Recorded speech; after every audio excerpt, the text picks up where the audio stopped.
Kanchipuram వకుడా silk, నాణ్యత మా ప్రాధాన్యత.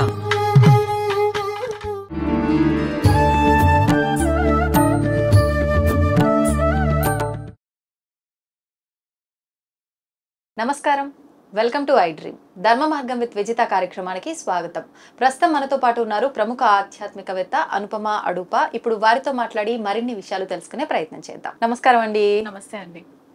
అనుపమ గారు, సర్పదోషం ఈ మధ్య కాలంలో పితృదోషాలు, ఈ సర్పదోషాలు రకరకాలుగా వింటూ ఉన్నాం. కాల సర్పదోషం అని ఇంకా రకరకాలుగా. అసలు ఈ సర్పదోషం అనేది నిజంగా ఉందా? కొంతమంది చెప్తూ ఉంటారు ఈ సర్పదోషం ఇదంతా ఏం ఉండదు, అట్లా భయపడాల్సిన అవసరం ఏమీ లేదు అని చెప్పి. కొంతమంది మాత్రం సర్పదోషం ఉంటుంది, అది కనుక ఉంటే సంతానానికి ఇబ్బంది అవుతుంది, రకరకాలుగా ఇబ్బంది అవుతుంది, మనం చాలా ప్రాబ్లమ్స్ ఫేస్ చేయాల్సి వస్తుంది ఫ్యూచర్ లో, వివాహానంతరం అని చెప్పి అంటూ ఉంటారు. అసలు ఏంటి సర్పదోషం ఉందా? సర్పదోషం ఉందా అంటే ఉంది అని చెప్పాలి. ఎందువల్ల అంటే కొద్దిగా మనం హిస్టరీలోకి వెళ్తే గనక మనుషులు భూమి పైన ఉండేదానికంటే మొదలు కూడా సర్పాలు ఉండేవట. ఇది మనము గూగుల్లో కూడా చెక్ చేసుకుంటే అసలు మనకు పురాణాల్లో కూడా వివరించిన విషయాలు తెలిసినవి కదా. ఎందుకంటే మనకి శివుడిని కంపేర్ చూసుకున్నా కూడా ఆయన మెడలో సర్పం వేసుకునే ఉంటారు. విష్ణుమూర్తి అనంత శేషుడి పైన నిద్రిస్తూ ఉంటారు క్షీర సముద్రంలో. సముద్ర మంథనం జరిగినప్పుడు కూడా మనం అక్కడ సర్పాన్ని చూసుకున్నట్లయితే వాసుకిని రోప్ లాగా వాడారు. కాబట్టి సర్పాలు ఉన్నాయి, సర్పదోషం ఉంటుందా అంటే ఖచ్చితంగా ఉంటుంది. అయితే ఇక్కడ మనకి హిస్టరీ ప్రకారం ఏంటంటే మానవులకి సర్పంకి ఆ జాతికి సంబంధించినప్పుడు కొద్దిగా యుద్ధ వాతావరణం జరిగినప్పుడు అప్పటి నుంచి కూడా కొద్దిపాటిగా ఆ కాన్ఫ్లిక్ట్ రైవల్స్ అనేవి కొద్దిగా కనిపిస్తూ ఉన్నాయి అన్నమాట. సో మనకి ఇండైరెక్ట్ గా కానీ డైరెక్ట్ గా కానీ 95% పర్సన్స్ కి మనుషులకి సర్పదోషం ఉంటుంది. ఈ సర్పదోషంలో కూడా మనకి మళ్ళీ 2 టైప్స్ ఉంటాయి. సర్పదోషం ఒకటి ఉంటుంది, నాగదోషం ఒకటి ఉంది. ఇప్పుడు మీరు కాలసర్పదోషం అన్నారు. కాలసర్పదోషం అంటే ఏంటంటే బేసికల్ గా మనకి జ్యోతిష శాస్త్ర క్లాసిక్స్ లో ఎక్కడ కూడా కాలసర్పదోషం అని చెప్పి మెన్షన్ చేయలేదు.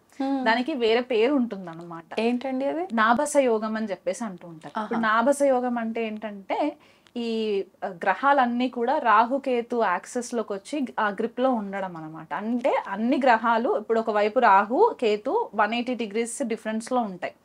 సో ఒక లెఫ్ట్ సైడ్ కి కానివ్వండి, లేకపోతే కంప్లీట్ ఒక రైట్ సైడ్ కి కానివ్వండి, అన్ని గ్రహాలు వచ్చి అక్కడ చేరినప్పుడు ఏమవుతుందంటే ఈ రాహుకేతు కూడా మనకి సర్ప గ్రహాల కిందకే మనం కన్సిడర్ చేస్తాం కాబట్టి ఆ గ్రహాల గ్రిప్ లోకి వచ్చేసినట్టు అనమాట. సో దాన్ని చాలా మంది ఏంటంటే కాలసర్ప దోషం అన్నట్టు కూడా చెప్తూ ఉంటారు. అంటే ఈ సర్పదోషాలు గ్రహాల ప్రభావం వల్ల వచ్చేదేనా? ఎస్, రాహుకేతు మెయిన్ మనకి ఇంపాక్ట్ ఎక్కువ క్రియేట్ చేసేది అనమాట. అది ఏ రకమైన సర్పదోషమైనా సరే అవనివ్వండి. కానీ చాలా మంది ఎక్కువగా పాముల్ని చంపిన వాళ్ళకి వాళ్ళ ఫాదరు, వాళ్ళ తాతలు వాళ్ళ పాములు ఎక్కువగా చంపితే దోషం వస్తుంది ఇలా అంటారు. అదంతా అది ఖచ్చితంగా అక్కడి నుంచే వస్తుంది. ఇప్పుడు ఇవన్నీ జనరేషనల్ కర్సెస్ అన్ని కూడా మనకి సడన్ గా ఏదో మనం పుట్టిన వెంటనే మనం వెళ్ళి అమ్మ కడుపులో నుంచి బయటికి రాగానే మనం వెళ్ళి పాములను చంపం కదా. సో ఇది మన జనరేషన్స్ ఎవరైతే చేసున్నారో వాళ్ళ త్రూగా మనకి ఇది వంశపారంపర్యంగా వచ్చే కర్సెస్ అన్నమాట ఇవన్నీ కూడా. సో ఇప్పుడు తెలియకుండా అప్పట్లో ఇంత డెవలప్మెంట్ లేదు. చాలా మట్టుకు విలేజెస్ లో ఓపెన్ ఫారెస్ట్ అవి ఇవి ఉండేవి కాబట్టి సర్పాలు ఎక్కువ ఉండేవి, పుట్టలు ఎక్కువ ఉండేవి, పాము పుట్టలు ఎక్కువ ఉండేవి. తెలియకుండా పాము గుడ్లని పాడు చేసేయడము, డిస్ట్రాయ్ చేసేయడము, లేకపోతే చిన్న చిన్న పాము పిల్లలని డిస్ట్రాయ్ చేసేయడము. దీనివల్ల తెలియకుండా కొన్ని పొరపాట్లు, తెలిసి కొన్ని పొరపాట్లు చేయడం వల్ల కూడా కొద్దిపాటిగా ఆ దోషం కిందకి కన్సిడరేషన్ లోకి మనకి చార్ట్ చూస్తే తెలుస్తుంది అనమాట. ఇంకొక విషయం ఈ మధ్య కాలంలో ఎక్కువగా వింటున్నాం, లేడీస్ కి నెలసరి వచ్చిన సమయంలో యూజ్ చేసే ప్యాడ్స్ కూడా అంటే ఎక్కడ పడితే అక్కడ వేయటం వల్ల అలా కూడా ఈ సర్పదోషం వచ్చే అవకాశం, అది వాస్తవమే. ఎందుకంటే మనకి పూర్వము ఇంత ఫెసిలిటీస్ ఉండేవి కాదు. సో వాళ్ళు ఆ క్లాత్ ఎక్కడ పడితే అక్కడ పాడేయడము, లేకపోతే తెలిసి తెలియక అక్కడ పాము దాటేసి వెళ్ళిపోవడము, లేకపోతే పాము పుట్టల దగ్గర పాడేయడము. ఎందుకంటే అప్పుడు మొత్తం కూడా ఇట్లా కాంక్రీట్ రోడ్స్ ఉండేవి కావు కదా. సో మట్టి వాతావరణం ఉండేది కాబట్టి చిన్న చిన్న చీమలు ఏర్పరచుకున్న పుట్టలు కాస్త పాము పుట్టలు అయిపోయినట్టు మనకు తెలుసు. కాబట్టి ఇవన్నీ కూడా కొన్ని కన్సిడరేషన్స్ లోకి ఉండే ఛాన్సెస్ ఉంటాయి అన్నమాట. ఎందుకంటే పాములకి ఒక మిస్టికల్ పవర్ ఉంటది, సూపర్ న్యాచురల్ పవర్స్ ఎక్కువ ఉంటాయి. సో ఇది మన మానవ శక్తికి అతీతంగా ఉంటాయి వీటి శక్తి. సో ఖచ్చితంగా దాని యొక్క ఎఫెక్ట్స్ కూడా మన పైన అదే తీవ్ర స్థాయిలో కూడా మనకి కనిపిస్తూ ఉంటాయి అన్నమాట. సో ఇది మనకి జన్మజాతకంలో క్లియర్ గా రాహుకేతు ప్లేస్మెంట్స్ ని బట్టి మనకి తెలుస్తూ ఉంటుంది. అయితే ఇప్పుడు మీరు సర్పదోషం అని చెప్పేసాను. ఇప్పుడు సర్పదోషంకి ఇప్పుడు సర్పదోషము నాగదోషం అని ఎందుకు డిఫరెన్సియేషన్ లోకి వచ్చింది అని అంటే, మనకి కశ్యప ముని 13 మెంబర్స్ లేడీస్ ని మ్యారేజ్ చేసుకున్నారు మన పురాతన స్టోరీస్ ప్రకారం చూసుకుంటే, పురాణాల ప్రకారం. సో అప్పుడు కశ్యప ముని మ్యారేజ్ చేసుకున్నప్పుడు ఒక్కొక్క స్పీషీస్ ఒక్కొక్క లాగా పుట్టారనమాట. అంటే ఒక్కొక్క యోనిలో నుంచి ఒక్కొక్క లైఫ్ వచ్చింది. సో అలా ఈయన కద్రుమాత అని చెప్పేసి ఇంకొక ఆవిడ్ని కూడా మ్యారేజ్ చేసుకున్నారు. కద్రుమాతకి పుట్టిన సంతానము 1000 eggs పెడుతుంది అనమాట ఆవిడ. ఆ 1000 eggs మనకి సర్పాల కిందికి కన్సిడరేషన్ లోకి వచ్చాయి. దాంట్లో కొన్ని దేవతా సర్పాలు అయ్యాయి, కొన్ని మనకి పాతాళంలో ఉండే సర్పాల లాగా కూడా మారారనమాట. సో అంటే ఎక్కువ పాయిజన్ ఇచ్చే సర్పాలు ఒకలాగా ఉంటాయి, దేవతా సర్పాలు ఏంటంటే కొద్దిగా అంత ఇంటెన్సిటీ ఉండదు, సుపీరియర్ క్వాలిటీ ఇన్ఫీరియర్ క్వాలిటీ లాగా ఉండేవన్నమాట. సో మనకి జన్మజాతకంలో కూడా నాగదోషము సర్పదోషం అని వేరియేషన్ చేయడం కూడా మనకి కొద్దిపాటిగా ఈ సర్పాల క్వాలిటీని బట్టే మనకి డిఫరెన్సియేషన్ లోకి వస్తుంది. ఇదంతా కూడా మనకి క్లాసిక్స్ బృహత్ పరాశర హోరా శాస్త్రంలో మెన్షన్ చేసి ఉంది. ఫస్ట్ మనము కర్సర్స్ గురించి మాట్లాడుకుంటే ఆ పర్టికులర్ చాప్టర్ ఓపెన్ చేస్తే స్పెసిఫిక్ గా నాగదోషాల గురించే ఫస్ట్ మెన్షన్ చేసి ఉంటది. పితృశాపాలు ఇవన్నీ కూడా తర్వాత, ఫస్ట్ వచ్చేది సర్పదోషాల గురించే మెన్షన్ చేసి ఉంటది. అంటే అంత ఇంపార్టెన్స్ అన్నమాట సర్పాలకి. మనకు తెలియకుండానే మనం కొన్ని హార్మ్ చేసేస్తూ ఉంటాం. పాములను చంపినంత మాత్రాన కూడా సర్పదోషం రావాలని రూల్ లేదు. మనము ఏ మూగజీవిని హింసించినా సరే అది మన చార్ట్ లో కనిపించేస్తూ ఉంటుంది. సో వీలైనంత మట్టుకు కొద్దిగా మనము చీమలకి గోవులకి కొద్దిగా మనకు తోచినంత సహాయం మనం చేసుకుంటూ వస్తూ ఉంటే కొద్ది పాటిగా నలిఫై అయ్యే ఛాన్సెస్ ఉంటాయి అన్నమాట. ఓకే, అంటే మూగజీవులకి మనం సేవ చేసుకోవాలి, ఏదో రకంగా వాటికి ఆహారం పెట్టడమే కానివచ్చు, ఏదో రకంగా సేవ చేస్తూ ఉండాలి. సో ఈ సర్పదోషంకి వచ్చేసరికి ఏంటంటే, ఎప్పుడైతే గురు గ్రహం కనుక గుళికతో కలిసి, గుళిక అంటే మనకి ఉపగ్రహం కిందికి వస్తుంది అనమాట, అది చాలా మంది కన్సిడరేషన్ లోకి తీసుకోరు.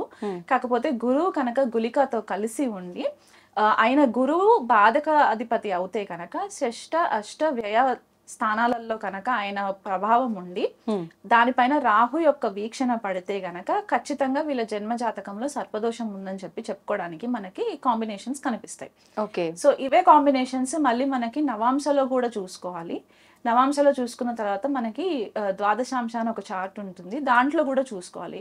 అండ్ మిస్ఫార్చ్యూన్స్ త్రింశాంశ చార్ట్ అని చెప్పి ఒకటి ఉంటుంది అనమాట. ఇవన్నీ వర్గ చక్రాల కిందికి వస్తాయి. మనకి ఎంత డెప్త్ లోకి వెళ్తుంటే మనకి అంత డెప్త్ లో మనకి రిజల్ట్స్ కనిపిస్తూ ఉంటాయి. సో ఇలా సర్పదోషం ఉన్న వాళ్ళు ఏంటంటే దగ్గరలో ఉన్న ఏ ఆలయంకైనా సరే వెళ్ళి అక్కడ సర్పదేవతకి ఆరాధన చేయించుకోవడము, సర్పబలి పూజ చేయించుకోవడము, సర్పసూక్త పారాయణం రెగ్యులర్ గా చదువుకోవడం వల్ల కొద్దిపాటిగా దాని ఇంటెన్సిటీ తగ్గుతుంది. ఓకే, సుబ్రహ్మణ్య స్వామి ఆరాధన కూడా ఎక్కువగా చేస్తుంటారు కదా, దాని వల్ల కూడా ఫలితం ఉంటుందా? సుబ్రహ్మణ్యేశ్వర స్వామి ఆరాధన చేసుకోవాలి. హెల్త్ బాగున్న వాళ్ళు ఉపవాసం ఉన్నా కూడా మంచిది. ప్రతి మంగళవారము ఒక దీక్షలాగా 48 మంగళవారాలు చేసుకున్నా కూడా వీళ్ళకి కొద్దిపాటిగా రిజల్ట్ కనిపిస్తూ ఉంటుంది. అంటే స్పెసిఫిక్ గా మనకి సర్పబలి పూజ కుక్కే సుబ్రహ్మణ్యేశ్వర స్వామి టెంపుల్ బెంగళూరులో చేస్తూ ఉంటారు.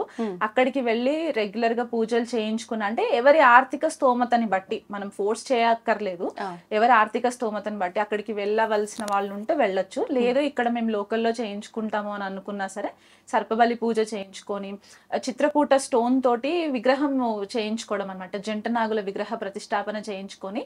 కొంతమంది ఏం చేస్తారంటే ఈ విగ్రహ ప్రతిష్టాపన చేసిన తర్వాత మళ్ళీ వెళ్ళి అభిషేకాలు అవి చేయరు, చేయించేసాము అయిపోయింది మా పని అయిపోయింది అని అనుకుంటారు. అలా కాదు, దానికి రెగ్యులర్ గా మీరు పూజ చేస్తూ ఉంటేనే అది మెల్లిమెల్లిగా నల్లిఫై అవుతూ వస్తూ ఉంటుంది, లేకపోతే ఇంటెన్సిటీ అట్లాగే ఉంటుంది అన్నమాట.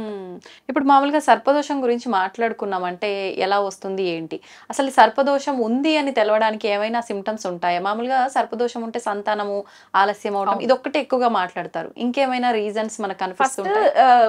ఆ ఫ్యామిలీలో మగ సంతానం ఉండదు, అందరు ఆడపిల్లలే పుడుతూ ఉంటారు అనమాట. మగ సంతానం అంటే వంశవృద్ధి జరగకపోవడం అక్కడ అదొకటి కనిపిస్తూ ఉంటుంది. లేదా తీవ్ర స్థాయిలో ఉంటే పిల్లలు పుట్టకపోవడం, భార్యాభర్తల మధ్యలో గొడవలు బాగా అయిపోవడం, అంటే తీవ్ర స్థాయిలో అన్నమాట. ఇంకా ఒకరంటే ఒకరికి పడకపోవడం, ఒక ఎనిమిటీ లాగా వచ్చేయడం, ఇవి కనిపిస్తుంటాయి. లేకపోతే ఫైనాన్షియల్ లాసెస్, ఒక మంచి ఫైనాన్షియల్ స్టాటస్ లో ఉన్న వాళ్ళు సడన్ గా పడిపోవడము, అప్పుల పాలైపోవడము, వాళ్ళకి తెలీదు ఎక్కడికి వెళ్తున్నా కూడా వాళ్ళకి ప్రాబ్లం ఏంటి అనేది ఐడెంటిఫికేషన్స్ కనిపించవు. సో ఇలాంటివి హెల్త్ ప్రాబ్లమ్స్ రావడము, స్పెసిఫిక్ గా స్కిన్ ఇన్ఫెక్షన్స్ రావడము, కళ్ళు దెబ్బ తినడము, ఇలాంటివి మనకి ఎక్కువ కనిపిస్తూ ఉంటాయి. సర్పదోషం ఉంది అని అన్నప్పుడు ఐడెంటిఫై చేసుకునే ఫస్ట్ కీ ఇండికేషన్స్ ఇవి. ఓకే థ్యాంక్ యూ అండి. నిజంగా సర్పదోషం ఉంది అని నమ్మే వాళ్ళు ఉన్నారు, లేదు అనుకునే వాళ్ళు ఉన్నారు, కానీ దాని వల్ల ఇబ్బంది పడే వాళ్ళు చాలా మంది ఉన్నారు. ఎన్నో అంటే పూజలు చేయించుకొని ఫలితం లేక ఇబ్బంది పడుతూ, అంటే అసలు ఇది ఏంటి క్లారిటీ లేకుండా ఇప్పుడు మీరు చెప్పిన ఇబ్బందులు ఉండి ఏదో ఒకటి వాళ్ళకి తోచినట్టుగా చేసుకొని ఫలితం లేక ఇబ్బంది పడే వాళ్ళు కూడా ఉన్నారు. అలాంటి వాళ్ళకి నిజంగా చాలా మంచి విధానాన్ని కూడా తెలియజేయడం జరిగింది. ధన్యవాదాలు. నమస్తే.